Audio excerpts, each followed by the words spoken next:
Good morning, everyone. Welcome to the fourth and final webinar in the Bitumen Beyond Combustion series. I'm Carrie Romanitz, the program coordinator at COSIA, and I'll be hosting today's event. You can catch up on any of the previous webinars at vimeo.com/COSIA or also on stantec.com. This series was designed to provide an overview of Alberta Innovate's exciting initiative to advance the development of non-combustion products from Alberta bitumen. In the recent Phase 2 report, Stantec Consulting was commissioned to expand on the BBC concept and examine additional business opportunities for products such as carbon fibers, asphalts, and polymers, the latter of which we'll be discussing today. So at this time, I'd like to introduce our presenters. First, we have Paulo Bombin, Alberta Innovate's Senior Manager of Clean Technology Development and Program Co-Lead. We also have Axel Meisen, Senior Advisor and Program Co-Lead with Alberta Innovates. From Stantec, we have Nathan Ashcroft, Stantec Team Lead, and Ken Harding, Senior Advisor of Energy and Chemicals. So today, this is our agenda. We're looking at about 40 minutes for the program, followed by 15 minutes for Q&A. If you have any questions throughout the presentation, just type them in the Skype message box, and we'll get to them at the end of the presentation. So with that, I will turn it over to Paulo. Thank you, Carrie, and good morning to everyone, wherever you might be in the world listening in on the webinar. Before we begin talking about polymers and our discussion on that topic, I'd just like to discuss a little bit about the bitumen beyond combustion concept and share with you sort of a visioning of how you might interact with bitumen beyond combustion products in the future. For those of you who've been on previous webinars, you'll notice that this is familiar, but for those of you who are joining us for the first time today, this will provide you with some background on BBC products. So to share this, what I'd like you to imagine is that you're on a drive home from work, and your drive is about 10 minutes long. And in the first minute, on the right-hand side of your drive, you see a new condo project that's going up. And that condo project is built primarily of wood. But not just any wood. That wood is actually reinforced with carbon fibers. And those carbon fibers, the carbon in them originates from bitumen. Those carbon fibers are adding rigidity, strength, and durability to the wood, ensuring that this condo project will last for a long time. And so that's your first touch point with a BBC product. As you continue driving down the road, you notice that the road is actually in really good shape and hasn't been paved in quite a long time. And that's because the asphalt is made from components of bitumen. The asphalt is more durable, longer lasting, and less prone to rutting and cracking. So this is now your second touch point with a bitumen beyond combustion product on your drive home. As you continue about 5 minutes in, you see a wind farm and a bank of solar panels on your left-hand side. And along with those solar panels and wind turbines, there's a battery bank at the bottom. And the battery bank are vanadium flow cell batteries. And the vanadium that's critical to their operation is extracted from bitumen. And so that's your third touch point. As you finish your drive home, you're consuming your iced latte or tea through your straw. And the straw, being a polymer plastic, which we'll talk about in today's webinar, is made from constituents of bitumen. And so that's your fourth touch point on your 10-minute drive home. And so this illustration really is to share with you how you may interact with bitumen beyond combustion products in the future, how they will impact everyday life and enhance our everyday lives. I also want to point out that over the last few months with this webinar series, along with that, we've also generated a lot of interest in BBC in terms of the media, but also not only in Canada, but around the world. And so we've also been profiled in The Economist. And so this concept of a bitumen beyond combustion future with its products is gaining a lot of interest and traction amongst many people and stakeholders. And so that's really a quick background and snapshot on BBC. I'd now like to transition back to the topic of today's webinar, which is polymers. And as we go forward today, there's a few key questions we'd like you to consider, and that we'll also provide some commentary on. And the first one is, if we are going to make polymers from bitumen, what polymers should we make?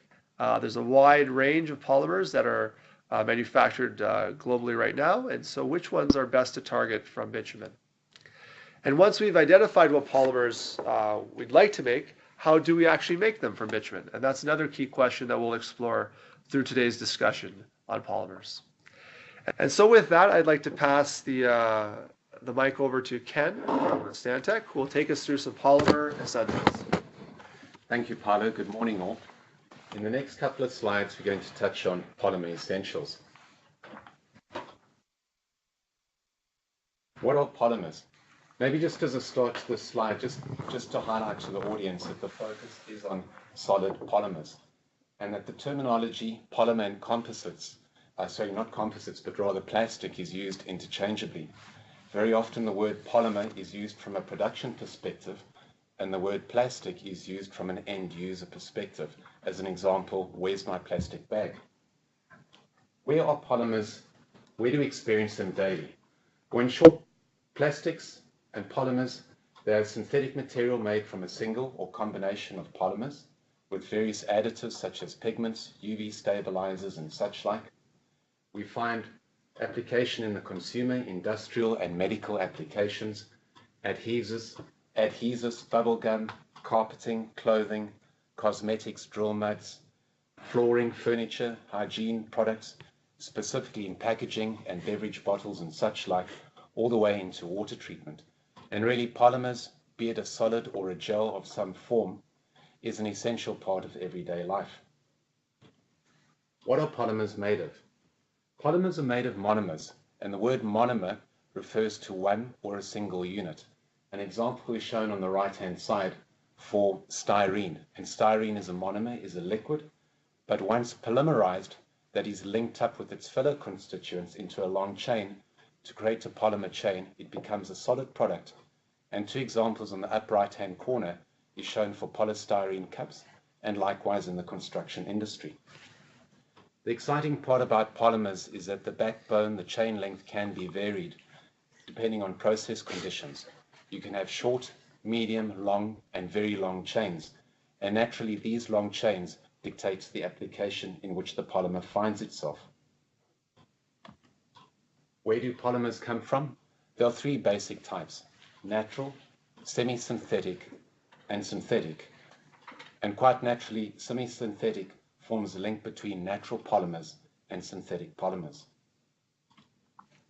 Looking at some examples of natural polymers, the first one we look at is a polysaccharide. Examples of that are cellulose, glucose, chitin, cotton, keratin, and starch. And the purpose of a polysaccharide is either for energy storage or for structure. Another example of a natural polymer is natural rubber and polyisoprene. And typically, this is where you encounter this on a daily basis is in your car tires. Historically, natural rubber was and still is extracted from the natural rubber plantations in the hot tropics. A third example is the polyaromatics from lignin. And the fourth is proteins, an example there being silk.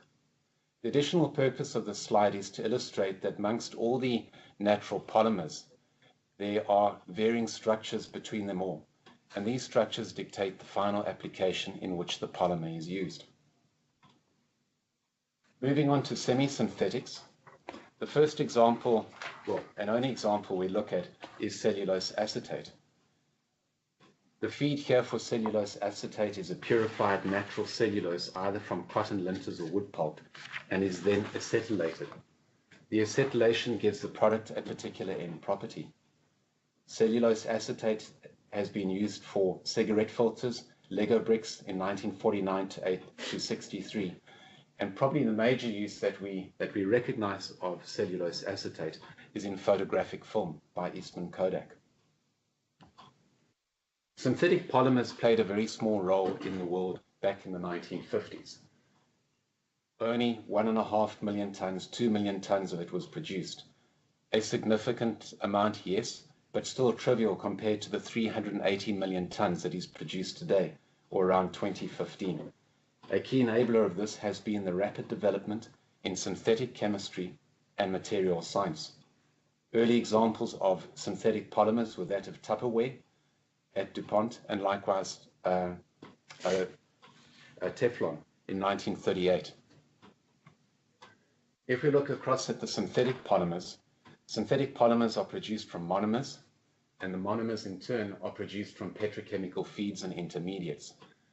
As said earlier, an example of a monomer was styrene, and there are many, many other examples, such as the acrylates, acrylic acid, and so forth. Polymer development was since the 1950s and continues to be driven by the demand for improved product, be it strength, rigidity, flexibility, and so forth. A key advantage of these synthetic polymers is the range of monomers that are on offer to the synthetic formulating chemist and engineer, and this offers a great opportunity to formulate and develop new polymers using the principles of molecular design. Technology development in refining in the petrochemical sector has also contributed to the growth of the polymer industry. Likewise, geographic availability of natural polymers has meant, and the general growth in population has meant that synthetic polymers like polyisoprene have come to compete with natural rubber. Logically, politics, economics, and society have also contributed to polymer development since the 1950s. In closing on this slide, just to reflect back, the synthetic polymer industry produced around 2 million tons of polymers back in the 1950s. This has grown for the major group of polymers shown in the block on the right-hand side to 380 million tons per annum. This market will not disappear and is expected to grow significantly. The applications in which we find these polymers used are numerous. The first one is commodity plastics, and these are there for ease of use and convenience. And the two examples we have is polyethylene terephthalate, pop and beverage bottles, and likewise polystyrene for food packaging, coffee, and such.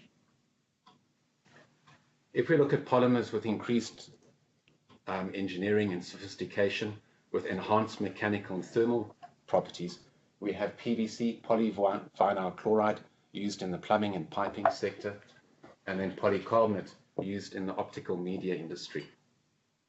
Still, again, there's another category, higher performance plastics with increased mechanical and thermal performance, such as polyurethane foams and SBR or styrene butadiene rubber, used in the tire industry and aircraft industry. A key principle to take away from this slide is that the products shown, they are not a single polymer. They're a combination of materials, which does include other polymers and materials like fillers, UV stabilizers, fibers, pigments, processing aids, and so forth. They are truly engineered composites that have and bring valuable contribution to everyday society. The advantages are many. The one detriment, however, is from a recycling perspective.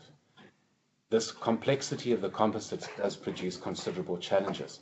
The products are mostly inseparable, and if they are, and where they are recycled, they typically find their ways into products of lower technical quality and quality requirements. An example of this would be plastic extruded wood.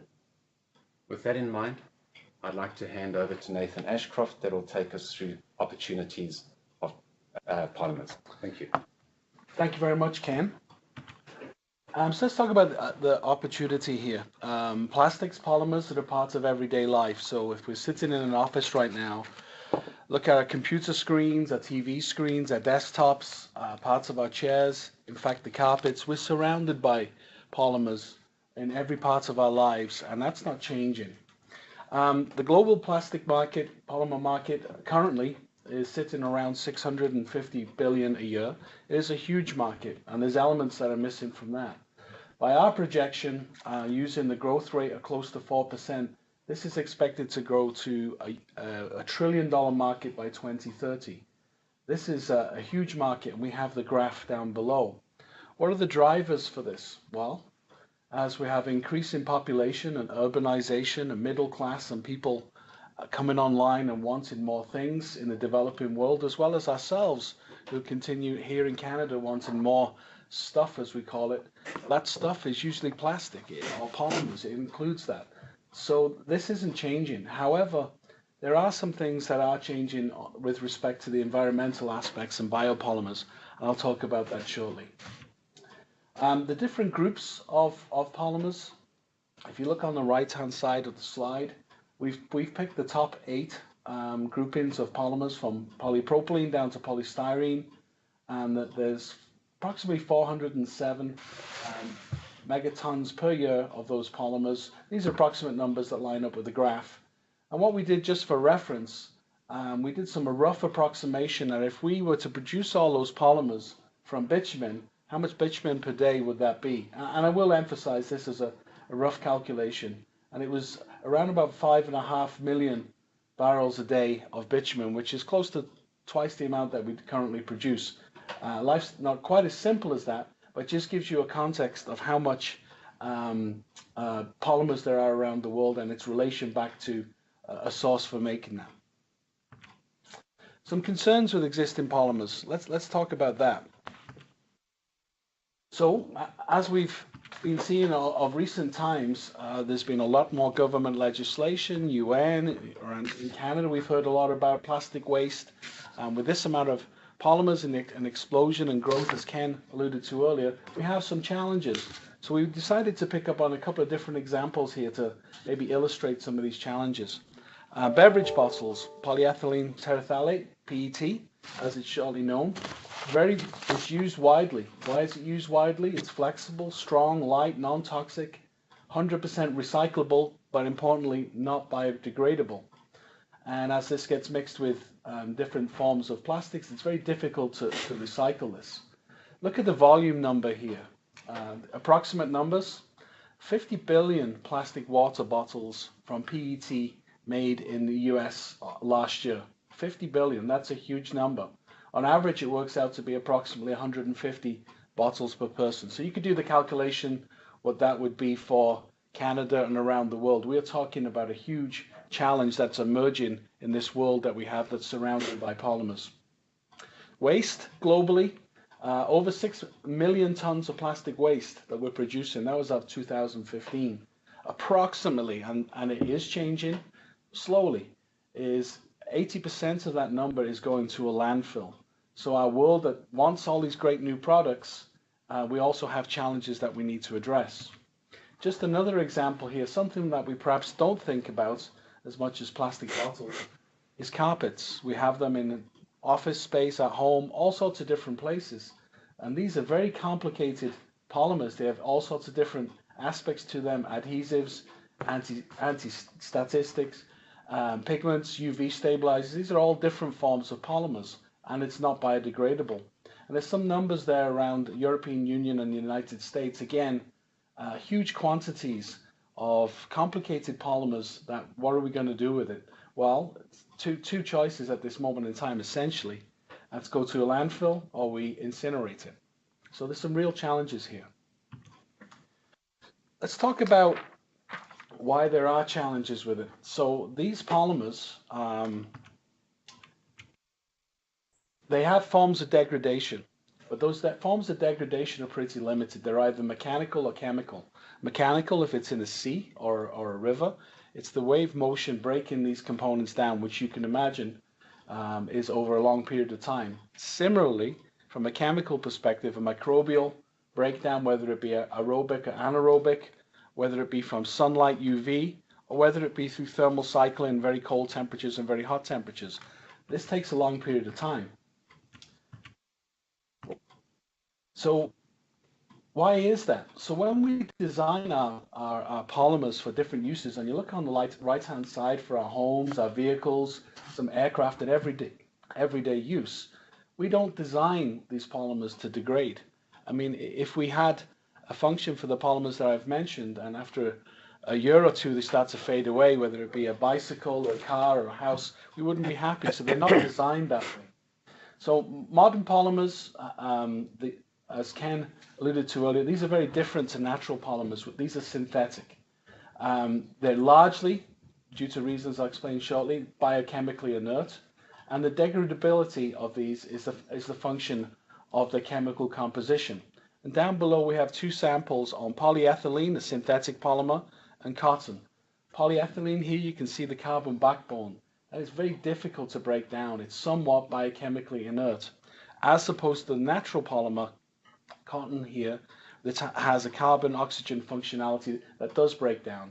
So there are real challenges with breaking down. Challenges also come with some opportunities. So just as a reminder, the polymer world globally, 654 million, growing to $1 trillion. Where are we at with biopolymers in the scheme of things, knowing that we have this challenge that we have to address? Biopolymer outlook is still pretty strong at 4%. But look at the numbers here. We have in 2016 approaching 7 million tons produced, 7 million tons of biopolymers as opposed to close to 400 million tons. This represents less than 1% today of the global polymer production. Even through the forecasts growing to 2021 through to 2030, this represents maximum of what we've seen is up to 5% of the total polymer market. So when we look at the opportunity around polymers, our world is surrounded by them. We need them. They're a part of our society. But the opportunity to make them in the future, new ways to do it, we really need to look at the bio aspect in more detail. But to talk about how we actually make polymers, I'm going to hand over to Axel, and we'll walk through the steps of what's involved there. So thank you very much, Nathan, and I also welcome everybody to the webinar. In the next 2 slides, I would like to address the ways in which we are making synthetic polymers. Each one of these polymers has a complex and sophisticated production process. But instead of giving you a lot of details, let's just try and generalize and view the processes as black boxes. And it might be represented by means of this simple flowsheet, which is a schematic flowsheet. Imagine that we have a hydrocarbon feedstock of the kind that Ken already mentioned, and there may be some added feedstocks required, such as chlorine, if you want to make PVC. And we end up making a polymer, and was stated most of the synthetic polymers currently are neither biodegradable nor compostable. What's happening inside this black box, which is the process? Well, there's a series of reaction that takes place, typically at elevated temperatures and pressures, in the presence of catalysts, and these reactions proceed very quickly. Residence times are measured in the order of minutes in typical processing equipment. There are also numerous separations, and ultimately the polymer that you make has to be formed and shaped in a particular way, either granules or fibers, for example. Let's concentrate on the feedstock. All current synthetic polymer production processes call for very pure feedstocks. That's true for the hydrocarbon feedstocks as well as the other feedstocks that might be added. So if we think about bitumen as a feedstock, we're right away faced with the challenge that bitumen, which is a complex mixture of many hydrocarbons, that bitumen would have to undergo extensive conversion and separation, all of which bear a cost. And therefore bitumen as such is not an ideal feedstock for the kind of synthetic processes that we currently are operating to make our synthetic polymers. Let's compare and contrast that with the way natural polymers are being formed. And you might like to think about spider silk, or the silk that spiders produce. What does that look like? First of all, the polymer, of course, is biodegradable and compostable, so that is one way of distinguishing them from synthetic polymers. And the feed and the processes that occur inside the spider are generally low temperature, low pressure processes. They are enhanced by enzymes, but they're really slow processes, measured often in terms of days, certainly hours, but in many cases days and sometimes weeks in order to make the polymer. If you think about chitin, which forms the shell of insects. And then if you think about the feed is not a pure monomer, it's not a pure compound, but it's a mixed feed. Maybe other animals that the spider feeds on, vegetable matter that it produces. So that's really quite different from the way in which we currently make synthetic polymers. If you try and project that then into the uses of bitumen, if our processes, as yet undefined, can in fact accept a mixed feed, then that comes closer to what bitumen actually constitutes, and the conversion and separation wouldn't have to be as sharp as it would be if we needed a pure feed. So all of these processes can be combined into a generic flow sheet, which is shown on this slide, where if we want to make the polymer, we can make a decision on whether that polymer should be biodegradable or compostable. It may be, but it's not necessary. The processes that occur in order to make the polymer, if they're based on catalysts, they would typically run at elevated temperatures and pressures. But if they were using enzymes, then they would operate at lower temperatures, more ambient temperatures and pressures. And in terms of the feedstock could be mixed if we base it on enzymes, and therefore the pretreatment for bitumen, if we use bitumen as the primary and initial feedstock, would be less onerous. A point that I have not mentioned in conjunction with the other flow sheets, but I want to bring out here, is that all processes, whether they are natural or synthetic, require energy. And particularly the processes for the currently produced synthetic polymers require large quantities of energy. And we're very conscious of the fact that this energy has to be green energy, and preferably energy at a minimum level. So that's an overview of the process flow sheets. And I would like now to hand it back to Paolo, who will speak about the technical challenges of polymers. Thank you, Axel. Nathan, Ken, and Axel have taken us through some of the backgrounds of polymers, and as well as the way that polymers are made.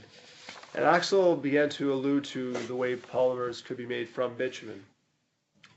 And so Axel alluded to some points, number one being that bitumen is a mixture. I'd also like to point out that what bitumen does contain, that maybe some of the other synthetic polymers don't, as a feedstock, bitumen has other elements, such as oxygen, nitrogen present as well, as opposed to just carbon.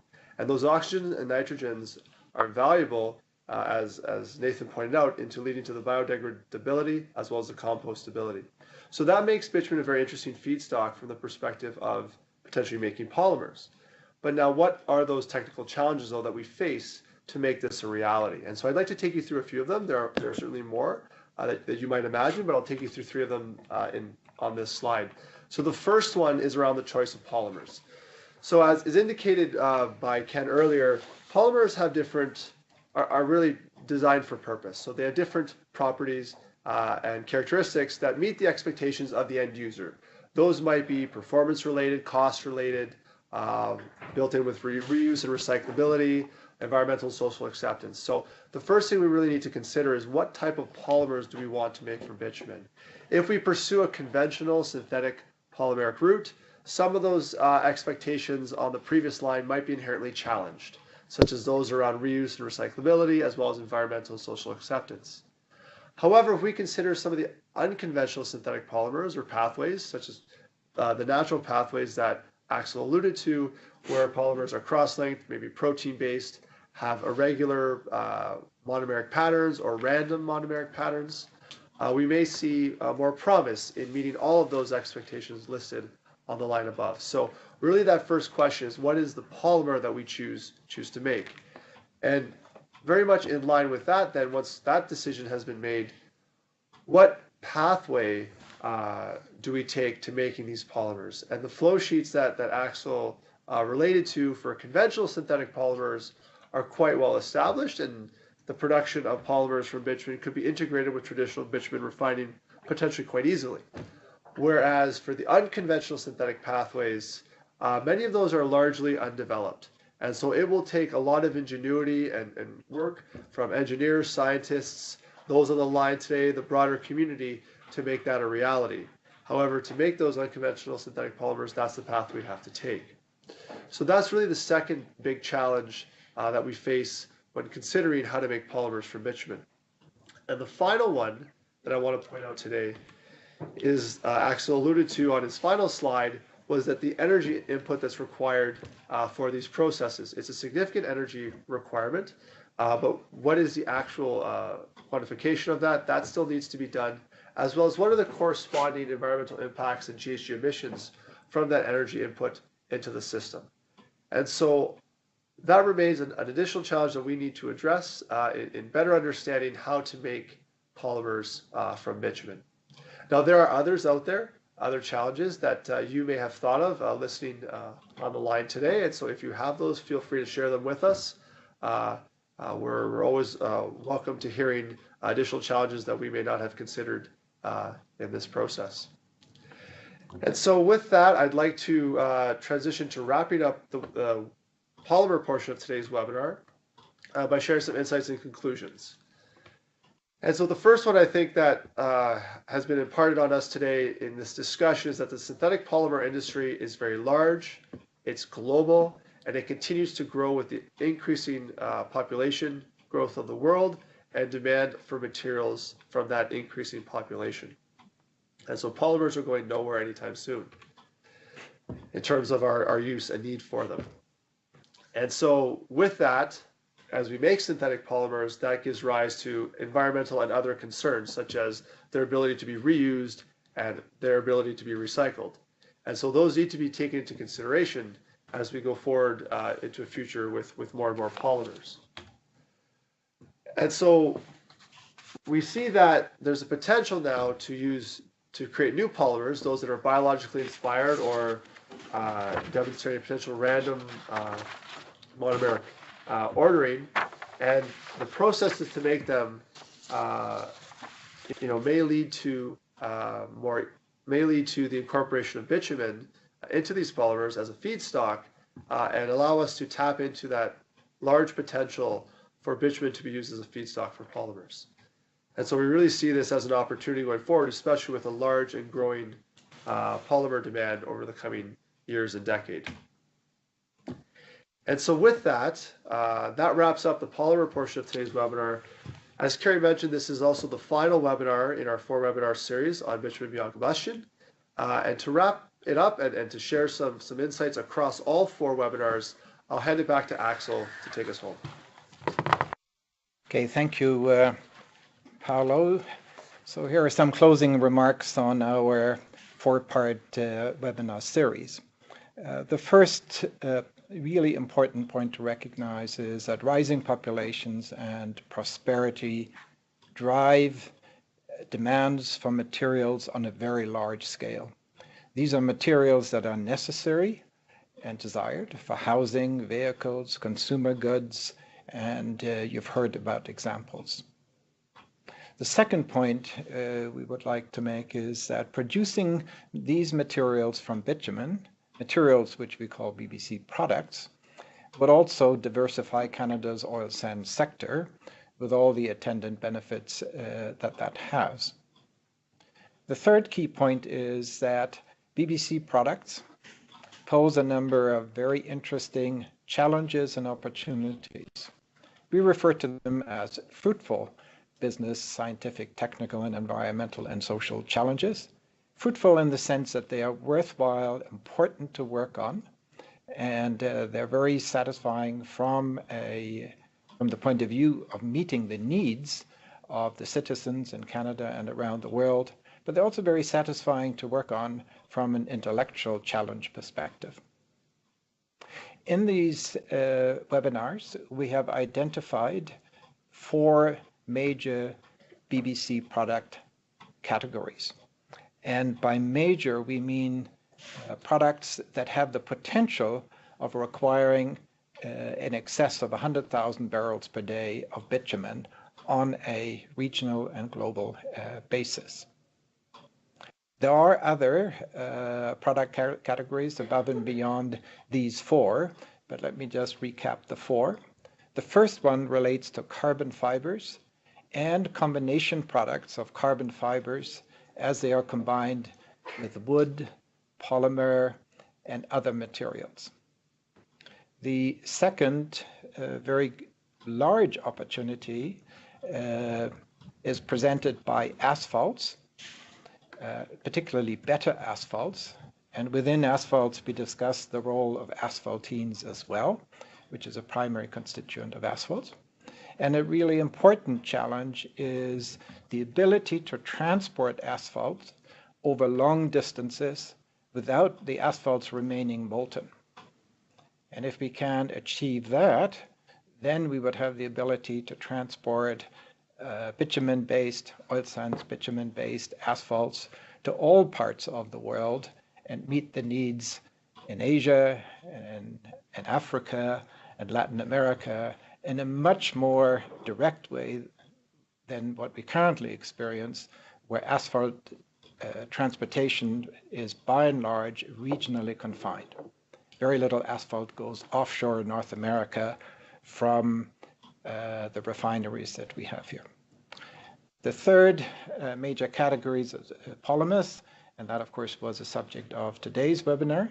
And unlike carbon fibers and asphalts, polymers represent a less well explored opportunity if bitumen is the feedstock. There are many more fundamental questions unless one looks at polymer production as an adjunct to typical petroleum refining. But if we want to make special polymers, particularly biodegradable polymers, possibly polymers that are based on proteins as opposed to what we currently make, that opens up very, very different opportunities and presents different challenges. Fourth category relates to vanadium.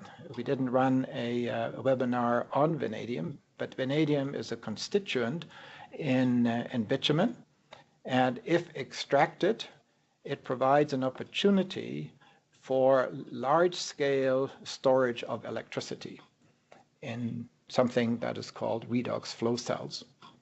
You can learn about all of these polymers and their markets and how to make them in the reports where we give the links on the following slide. So let me conclude then my closing remarks by saying that Alberta Innovates is very interested in BBC, in the products, the making of products. We are supporting in a tangible way the development of products and product technologies. We have invested currently over $2 million in 9 projects to support the development of BBC products. And it is our intention to do more in the future. We will look at larger scale processes. We will look at different products that can be made, and in order to realize the potential that the oil sands bitumen holds for materials, but also in order to meet societal needs in an environmentally and socially responsible way. And with that, I hand it back to Carrie. Thank you, Axel. Thank you to all of our presenters.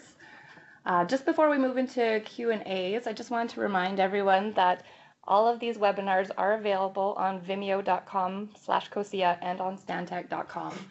Today's webinar will be available within a few days. If you're interested in reading the full reports, the links are here for you to view. Also, if you're interested in getting in contact with any of our presenters, their contact details are listed here as well. So with that, we do have a few questions coming in, so I guess we'll get started here. So first question, what portion of a barrel of bitumen can be used to make polymers? Can we convert all the bottom of the bitumen barrel into polymers? You want me to answer that? Well, okay, the definition of the bottom of the barrel is somewhat approximate as well, but if by that we mean the bottom maybe 20% by weight, it depends on what kind of polymer we want to make. I think a significant portion of that could be made into polymers, although I would point out that the bottom of the barrel may be better suited to making carbon fibers.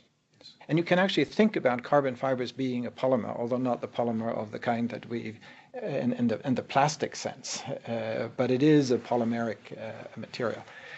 There is an opportunity to look at the lighter constituents in bitumen than the bottom of the barrel constituents, especially if we want to think about protein-based polymers. So I'm sorry, I can't give you a very specific answer, like 20 or 30%, but it is a significant fraction that would be suitable as a polymer feedstock. Great, thank you.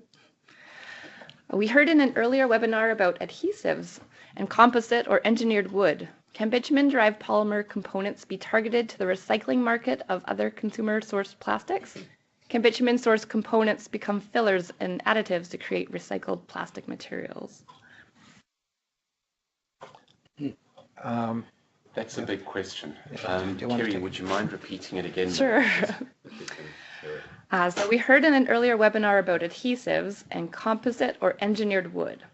Can bitumen-derived polymer components be targeted to the recycling market of other consumer-sourced plastics? That's the first part. Can bitumen-sourced components become fillers and additives to create recycled plastic materials? I think the short answer is yes, and there's a yes and no component to it. Is it depends on the application, and I think I'll jump to the end question there because it's a little bit more easy, as it were. Meaning from a carbon black perspective, carbon black is typically used as a pigment, and the most common pigment that we encounter is in car tires, vehicle tires, aircraft tires, and so forth. That's a very common pigment.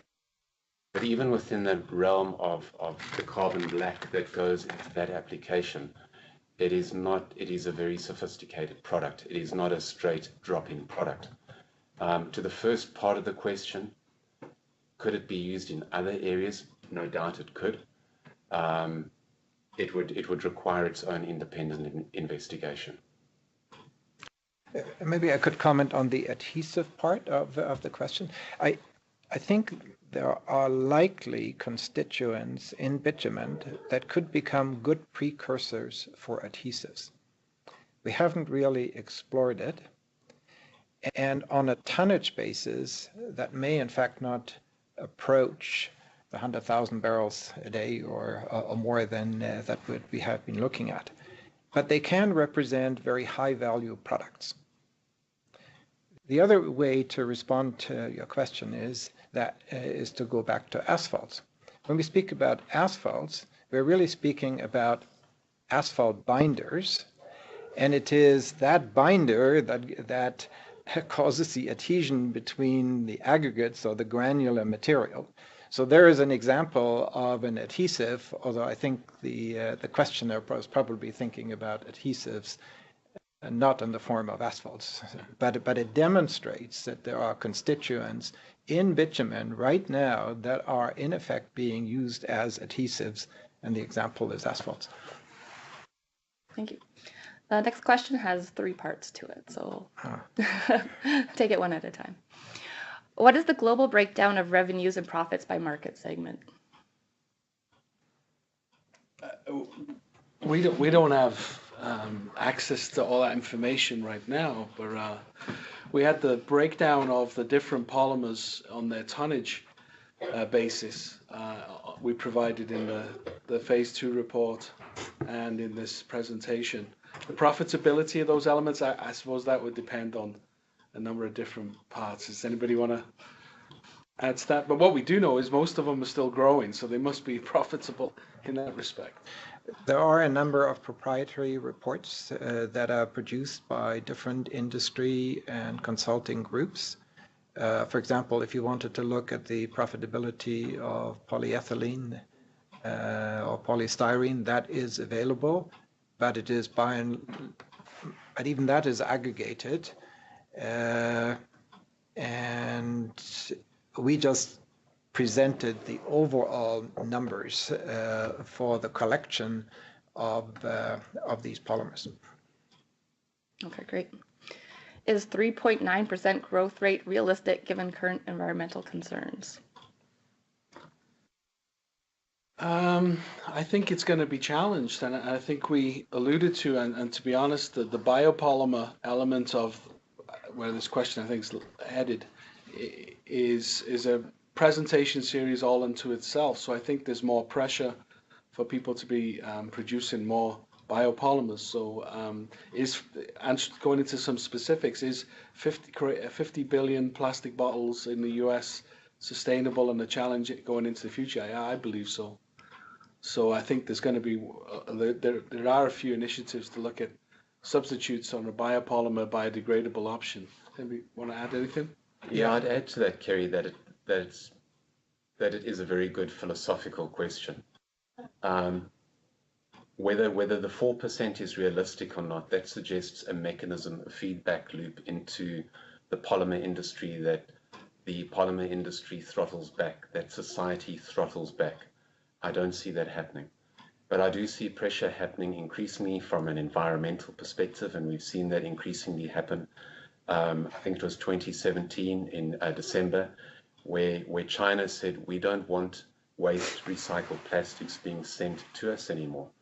That creates a ripple effect up the value chain and causes companies to reconsider what they're doing and become innovative in finding solutions.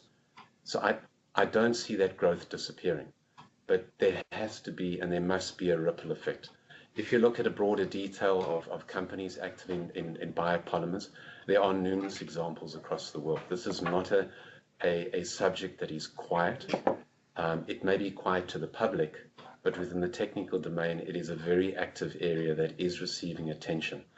And if growth is quieter in one area, it will pick up in another area to maintain what we see from a public perspective, a maintenance of growth, as it were. Maybe I can add sort of a two-faceted response to that. One of them is to make and focus on polymers that are in fact biodegradable, so they don't present the kind of challenges that we've seen in connection with oceans and rivers. But as Nathan and Ken also said, there are some polymers that you don't want to biodegrade because their functional requirement just doesn't permit that. If you think about sheathing, vapor barriers in houses, you don't want them to disintegrate, at least not while the house is functioning. So the other aspect to that is really the recyclability of polymers. And a lot of work has to be focused on how you recycle polymers. And in part, that depends on being able to separate polymers. Because right now, when we recycle polymers, often you have a whole mixture of polymers in your recycle bin. May that be PVCs, ABSs, polystyrenes, etc. And if you start with that as a source material for a pure polymer, again, that's very challenging.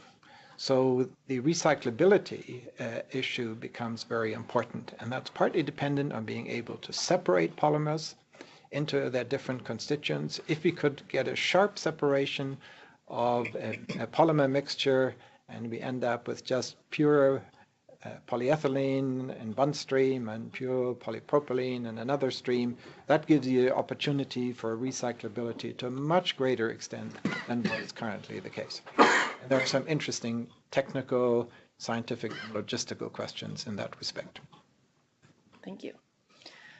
How much would pre-treatment of bitumen for feedstock add to current costs? Question is whether you have to end up with a very pure feed stream or whether you can in fact tolerate a mixed stream. So if you have to end up with a very pure feed stream for your polymer production process, it would in all likelihood be uncompetitive. I mean, certainly uncompetitive for making current synthetic polymers. If you can devise a polymer processing flow sheet that can take a mixed feed stream, that would be different. So as an approximation, I would say that the increase in cost is at probably 2 or 3 times over what is currently expected. Great. Quantities of polymers are already produced in the Joffre area of Alberta from traditional feedstocks. Is there any interest from those producers to work towards accepting bitumen as a feedstock?